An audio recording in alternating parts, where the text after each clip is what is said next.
Hello and welcome. It's Nicole with another new sketch for you and 2 takes to get you started. It's Sketch Starters with Nicole.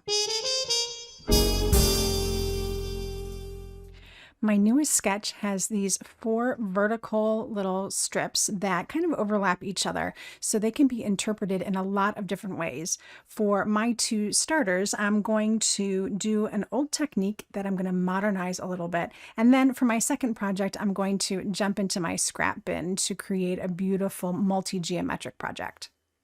To get started with my first project, I'm going to be using the Cartoon Rose stamp set and my Enchanted Gold pigment ink, along with the Cherry Blossom gradient cardstock. So I'm moving the cardstock a little bit off of the right edge, so that way I can add in these pieces from Cartoon Rose and make sure that they're falling off the edges. I'm basically creating my own kind of patterned paper using this stamp set and the Enchanted Gold ink. So you can see that I have just popped all of those different elements onto the cardstock, and I'm going to grab them with my MISTI and we'll get to stamping. So I decided that instead of trying to be able to line it up and get a really good crisp impression, that using the gold was going to give me enough of a hint of what I wanted that I would be able to just stamp it once on each piece of cardstock and it would be good enough.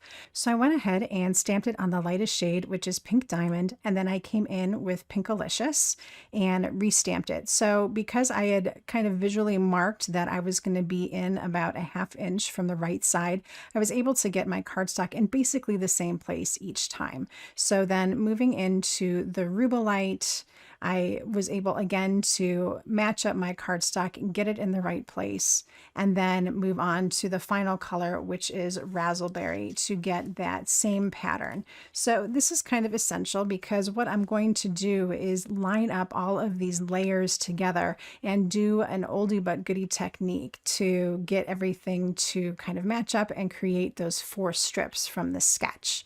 So now I have my 4 pieces done, and it's time to go into that old technique, which is paper tearing. Have you done this technique? It's been around forever. Of course, you can just tear a piece of paper and make something unique. We do this a lot in collage, and it's something that I think has kind of fallen from the wayside in paper crafting, but you can get that nice kind of random deckled edge just by using a ruler and tearing your paper. So you saw I had a little bit of a problem at first, and that was because I was trying to tear off such a small amount. So I just went for it with my hand and was able to get what I was looking for. So now that I've torn my second piece, you can see that I'm starting to line these up, and each time I'm going in a little bit deeper with my torn edge. And this is really just a starting point to get these pieces torn and then to work with the pieces that I have torn and ready to go. So now with the last piece here, I'm flipping it over to get a torn edge. I want to have torn edges on all the sides, and they don't have to look perfect. So you can see here that I started to tear off a little bit and it kind of chunked off the edge there, but that's okay. That's exactly what I can use. And I'm tearing off the ends too because I don't want any straight edges on these pieces. So I go back in and I start tearing off the excess off of the backs of these other pieces and keep marrying them up based on where the stamping was done. So this is how I get all of my layers to match up properly. I'm just matching up that stamped image that was stamped across all 4 of these. So just finish up a little bit more ripping here, and now I have all of my pieces and I can start figuring out exactly how I want them to layer and then go ahead and start gluing them together. So now it's just a matter of adding some adhesive and lining them up with the stamped images on each layer. And that actually makes it pretty easy. I noticed that I didn't quite have things lined up, so because I was using a liquid adhesive, I was able to just kind of smush it around a little bit and get it exactly where I wanted to go. So you can see that this whole pattern is coming to life. So it's really a new take on an old technique, paper tearing, of course, but then by adding the stamped images on each layer and then lining them up, that just kind of modernizes it a little bit and gives it this really fresh feel. So now I have my piece finished and I can move on to my next steps. So I'm going to make a slimline card, and my preferred size is a 7x7 piece of cardstock that is scored at 3.5. And I came in with the Linear Pathway Alphabet Set. Now I'm not using the thin lines that go around it, just the large alphabet, so they can be used separately. You don't have to use the two stamp sets, the two die sets together. So just using those large pieces, I picked out some letters and I'm going to make the word love. So I'm placing them onto my background piece with some temporary tape here, and I will go ahead and run this through my die cut machine. So once I come back, I have these 4 letters, which I'm going to set aside and use for our next project. And I'm going to go ahead and add on this final piece to my slimline card base. I already have some adhesive on the back, so it's popped up a little bit. That'll give me a nice little shadow behind with the white popping through. And then of course I have the center for the O. You don't have to put it in there, but in this instance, I decided that I thought it would look better that way. So I added that in. And once that was done, I needed to add the rest of my sentiment. So I'm using the Better Together stamp set, and I'm going to use the word spread from the Spread Love sentiment. The first step with this is to mask off the word love, because I already have that from my die cut piece. So I mask that off and I ink it up in Obsidian black, and then I remove my post-it notes so that way I just get the word spread on my piece of white cardstock. And I didn't get the P, so I pulled out my fine liner pen and just used that to get that little leg off the bottom of the P there.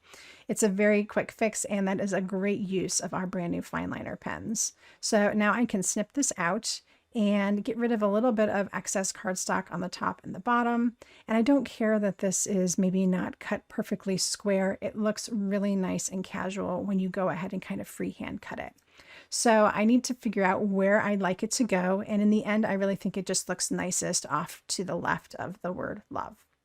Now I thought I might be done with this card at this point, but then I decided it needed some bling. So I came back with the Satin Gold Sequins, which really coordinates nicely with the Enchanted Gold Pigment Ink, and added on 3 sequins using our 2-in-1 precision glue pen.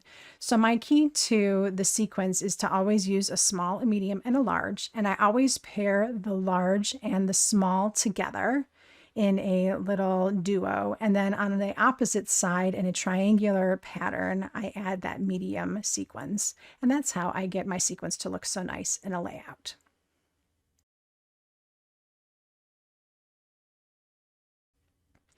For my second project, I'm going to be using the Essential Black and White paper pack. It's got tons of great geometric patterns, and I had a whole bunch of extra pieces left over from other projects. So I went ahead and pulled out all my scraps, and I found some that were appropriately sized to fit on a regular A2 card base. And then I just started fooling around with how I thought they would look nicest. So to break up some of the pattern, it was nice to add a darker pattern. So the one with the more black and the small white angled pinstripes really helped to break up the first and third pieces. So once I had it laid out the way I wanted it, I took a piece of temporary tape and adhered them all together so I could flip it over and glue it down. This way I can just flip up each edge, add a little bit of adhesive, and get everything down exactly the way that I had it spaced out on the card base when I was dry fitting everything together. Of course, I had tape down, so I couldn't get that last piece glued, but that's okay. That one wasn't really as difficult to remember where it went as everything else. So I went ahead and glued the larger section down, and then can add in that final piece that will help us match up with our sketch for today. So now I have my 4 pieces in place, and as you can tell, I mean, this is kind of a loose interpretation of the sketch, but it still has the 4 vertical lines, and it really does speak to the intent of the sketch. So I went back into Better Together, and I wanted to do like the Don't Forget to Love Yourself, but I already had those awesome letters that I had cut out from the first project.